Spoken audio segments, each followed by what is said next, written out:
नमस्कार साथियों, कैसे हैं आप सब। उम्मीद करते हैं आप सब बहुत ही अच्छे होंगे।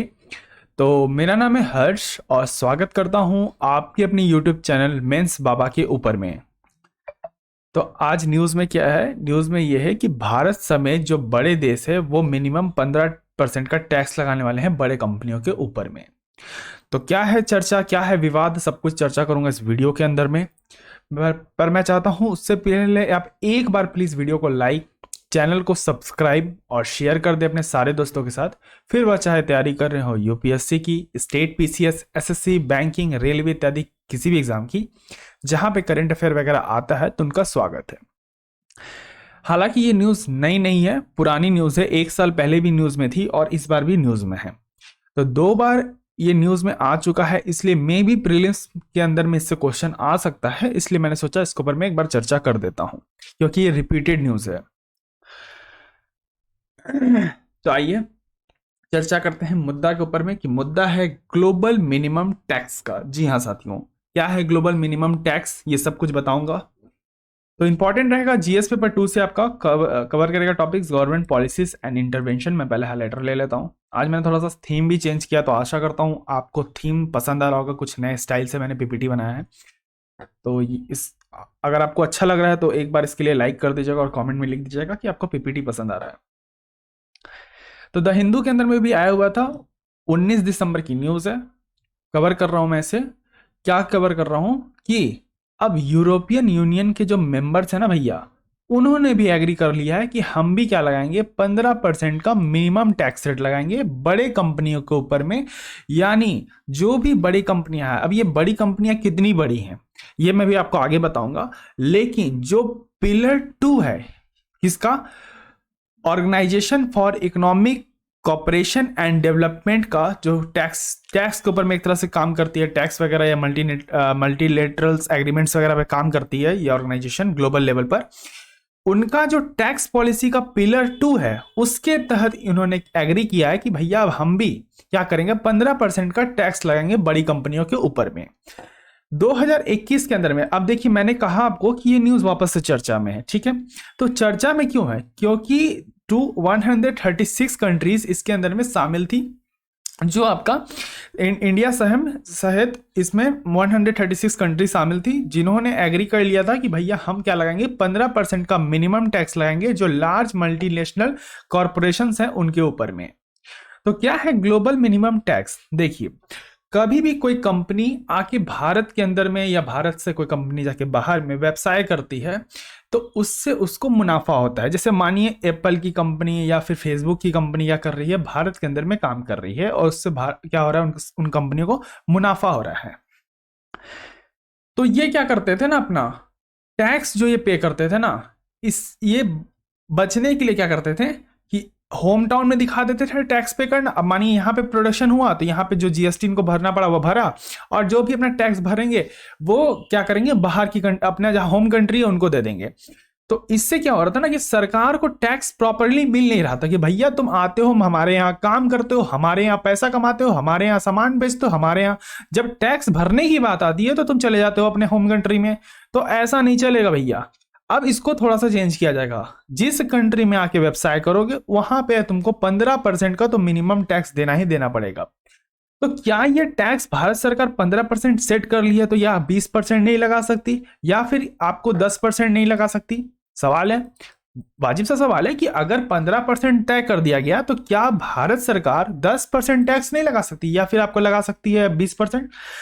बिल्कुल लगा सकती है। देखिए मिनिमम टैक्स, यहां मिनिमम टैक्स से तो इतना समझ लीजिए 15% से तो कम नहीं होना चाहिए किसी भी सरकमस्टांसेस के अंदर में। बाकी आप 15% से ज्यादा लगा सकते हैं, लेकिन क्या 10% नहीं लगा सकती? क्या लगा सकती है। अब बोलोगे ये क्या बात कर रहे हो सर, आप ही बोल रहे हो मिनिमम टैक्स, फिर आप बोल रहे हो कि 10% भी लगा सकती है। रुको जरा, सबर करो, बता रहे हैं। मान के चलिए भारत को उसने दिया, भारत ने सोचा कि चलो भैया फेसबुक वाली जो कंपनी है ना, मैं उस पर लगाता हूं 10% का टैक्स। बच कितना रहा है, 5% बच रहा है ना। तो 5% कौन लगाएगी, उसकी होम कंट्री जहां की वो कंपनी होगी। जैसे यूएस की कंपनी है तो यूएस लगाएगी, चाइना की कंपनी है तो चाइना लगाएगी, साउथ कोरिया की कंपनी है तो साउथ कोरिया लगाएगी। तो कुल मिला के 15% के टैक्स से तो कंपनी अब नहीं बच सकती। इसके ऊपर में यूरोपियन यूनियन के द्वारा भी अब क्या कर दिया गया है, एग्रीमेंट कर दिया गया है। क्योंकि ये टैक्स बचाने के चक्कर में ना सबसे सस्ता जो टैक्स हेवन कंट्री आप तो कहते हो दुबई को, लेकिन उसका भी अगर कोई बाप है यहाँ पे तो वो पता है कौन है, वो है आपका आइसलैंड। तो आइसलैंड यहाँ पे जो है बचा रहा है बहुत ज्यादा टैक्स, एक तरह से बहुत सारा अपने इन्वेस्टमेंट लाने के लिए टैक्स हेवन कंट्री, तो वो टैक्स हेवन में बाप है सबका। दुबई में तो कुछ भी नहीं है यार। तो इसीलिए सारे देशों ने कहा कि अरे ये जो डिस्क्रिमिनेशन करते हो ना भैया, ये एक तो हमारे यहाँ के व्यवसाय करते हैं, फिर सारा मुनाफा का पैसा का टैक्स तुमको देते हैं, तो तुम जो हो ढेर होशियार हो। इसीलिए इसी होशियारी को खत्म करने के लिए सारे कंट्री ने क्या किया, एक ग्लोबल मिनिमम टैक्स के एग्रीमेंट पर साइन किया। ये थी यहां तक की पूरी कहानी। आशा करता हूं समझ में आ गया होगा। अगर आ गया है तो वीडियो को एक बार लाइक कर दीजिए, तो मैं समझ जाऊंगा कि आपका कॉन्सेप्ट जो है क्लियर हो चुका है। अब ये बड़ी कंपनियां कौन है भैया, पहला सवाल जो मैंने आपसे कहा था कि मैं बताऊंगा आगे कि बड़ी कंपनियां कौन है। तो ये बड़ी कंपनियां ये हैं जिनका एनुअल टर्नओवर ना 864 बिलियन डॉलर से अधिक होगा, उन पर लगेगा भैया जी ये 15% का मिनिमम टैक्स। ठीक है, तो स्टार्टिंग में केनिया, नाइजीरिया, पाकिस्तान और श्रीलंका ने इस पर साइन करने से मना कर दिया था और अभी भी वो एग्रीमेंट नहीं है, लेकिन कोई फर्क पड़ता भी नहीं है। ये पाकिस्तान तो वैसे ही गरीब है, ये भिखारी है, ये क्या साइन करेगा, इसके साइन करने से कोई फर्क भी नहीं पड़ता है। तो ये जो 136 कंट्रीज हैं जिसको मैंने आपको स्टार्टिंग में कहा, ये जो 136 कंट्रीज है ये खुद में पूरे ग्लोबल का 90% क्या करते हैं, सॉरी 190 लिखा गया, 90% जीडीपी को कवर करते हैं। तो ये 10% तो ये जीडीपी को क्या कवर करेंगे, आतंकवादी फैलाते हैं। ठीक है तो यही सच है। तो भैया पाकिस्तान तुम नाइजीरिया ज्वाइन ना करो, हमें फर्क पड़ता नहीं है, लेकिन यहां पे क्या हो गया ना कि सरकार को मुनाफा मिलेगा। क्योंकि आप चीजों को समझिए, जब तक सरकार को टैक्स नहीं मिलेगा तो सरकार अपनी काम को कैसे करेगी।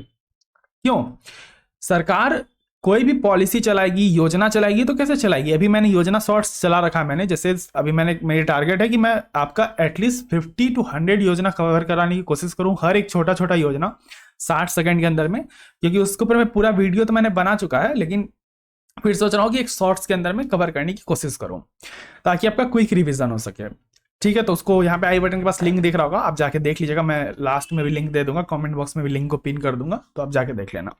हाँ, तो क्या होता था कि ये लोग क्या करते थे, सरकार को टैक्स नहीं देते थे, अब बच के निकल जाते थे।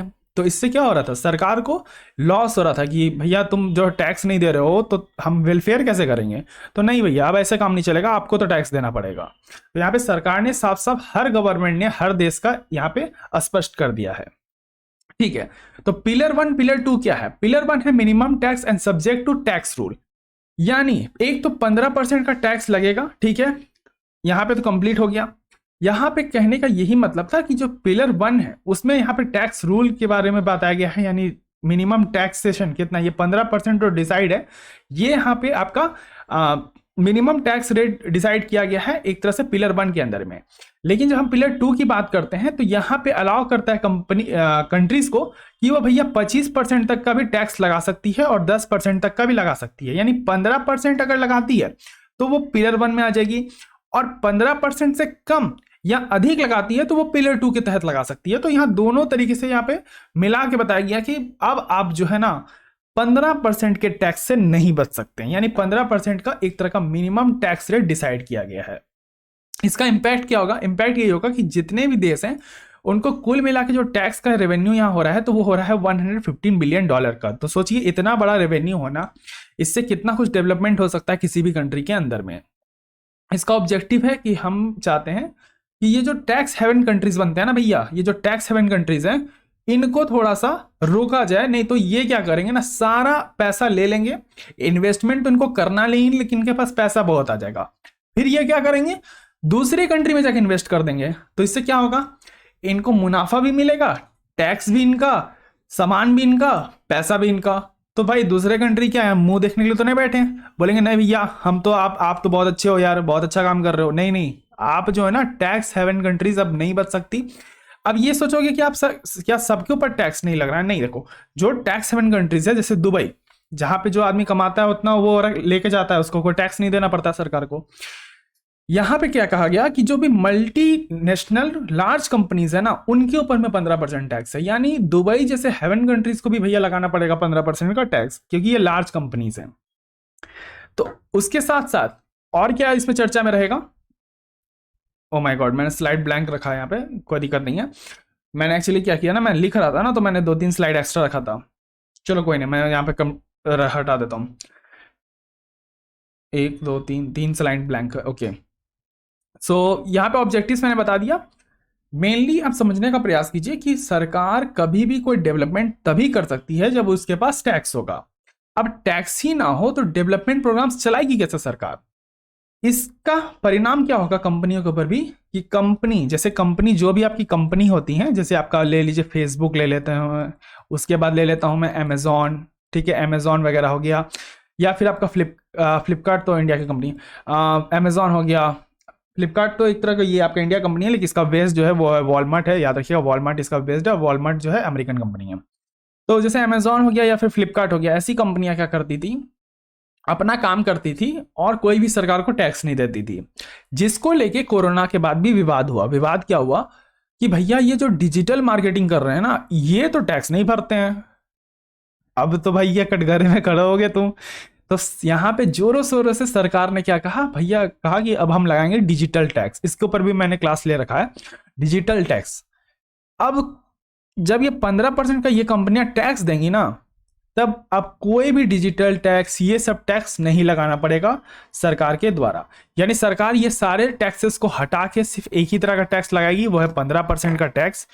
इससे फायदा ये होगा कि जैसी बड़ी कंपनी आ रही है जिनका टर्नओवर $864 बिलियन से ज्यादा है, उनको अब क्या करना पड़ेगा, पैसा भरना पड़ेगा 15% का टैक्स, जिससे सारी कंट्रीज को एक तरह से मुनाफा होगा। तो पिलर 1 पिलर 2 मैंने बता दिया। इस चीज को ध्यान रखना है, क्योंकि यूपीएससी में सवाल जो है ना यहीं से आएगा। आप पूछते हो ना सर इंपॉर्टेंट क्या है, देखो ग्लोबल टैक्स वगैरह आप कब लिख सकते हो, जब आप मेंस के आंसर राइटिंग करो, लेकिन प्री में यहीं से क्वेश्चन करते हैं ये लोग कि पिलर 1 क्या है, पिलर 2 क्या है। ऐसा क्वेश्चन दे देंगे करेक्ट स्टेटमेंट में बोल देंगे कौन सा स्टेटमेंट सही है या गलत है। तो यहां से क्वेश्चन आएगा प्री के अंदर में, ये लिख लो।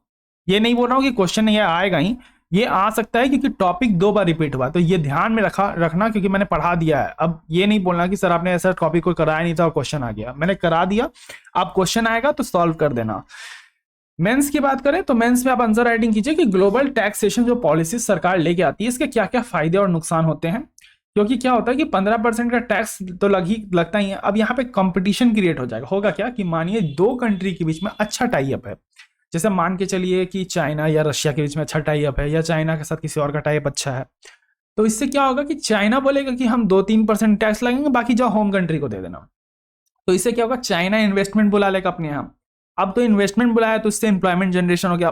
मानिए टैक्स नहीं मिला तो भाई इनकम तो हो गया ना, अब इनकम हो गया तो लोग वैसे भी सामान खरीद पाएंगे। तो यहां पे क्या हो सकता है कि कंपनी अगर माफ कीजिएगा, 2 कंट्री के बीच में अगर रिलेशनशिप अच्छा नहीं है तो 15% वाला टैक्स का इस्तेमाल कीजिए, नहीं तो फिर लगाइए 20%, 30% जितना मन है लगाइए, और नहीं तो कम लगाना चाहते हैं इन्वेस्टमेंट बुलाने के लिए तो अपने होम कंट्री को पे कीजिए। तो इससे सबका फायदा होगा, ठीक है। तो ये था पूरा मुद्दा जो मैंने चर्चा कर दिया। 2021 के अंदर में ही एग्रीमेंट हो चुका था सारी कंट्री के बीच में, बट अब यूरोपियन यूनियंस भी इसका मेंबर जो है एग्रीमेंट कर चुके हैं इसके ऊपर में कि हाँ भैया ये बात सही है कि 15% का टैक्स लगाना पड़ेगा। तो ये जो कंट्रीज बचाते थे ना, मेन बेसिकली आपका यूरोपियन यूनियन ही सब कुछ खराब करता था। वही टैक्स हेवन कंट्रीज है, उसमें जितने भी कंट्रीज आते हैं सारे वही टैक्स हेवन कंट्री है। वो अब वो आ गए इसमें शामिल, तो इसका मतलब जो मेन मुद्दा था इस चीज को लाने का वो पूरा हो गया। क्योंकि सबसे बड़ा जितना भी आपका यूरोपियन यूनियन के अंदर में कंट्रीज हैं वही टैक्स हेवन का काम कर रहे थे, अब वो एग्री कर चुके हैं, तो इसका मतलब है कि कहीं ना कहीं फायदा मिलने वाला है बाकी कंट्रीज को। अब तो 2023 याद रखिएगा, 2023 आने वाला है, इसमें ग्लोबल मिनिमम टैक्स पूरी तरीके से लागू कर दिया जाएगा और 15% का मिनिमम टैक्स लगाया जाएगा हर कंपनी के ऊपर में जिनका टर्नओवर $864 बिलियन से ज्यादा का है। आशा करता हूं चीजें क्लियर हो गई होगी। अगर हो गई है तो वीडियो को लाइक, चैनल को एक बार सब्सक्राइब और शेयर जरूर करें, एक प्यारा सा कमेंट करना ना भूलें। वीडियो कैसे लगी कमेंट बॉक्स में बताएं। बहुत सारी स्पेशल क्लासेस मेरी चलती रहती हैं, जाके देख सकते हैं। योजना का शॉर्ट्स चला रहा हूं, वो भी देखिए, जाके सपोर्ट कीजिए चैनल के ऊपर में। तब तक के लिए रखिए अपना ध्यान, मुझे दे आ गया, धन्यवाद। जय हिंद, जय भारत।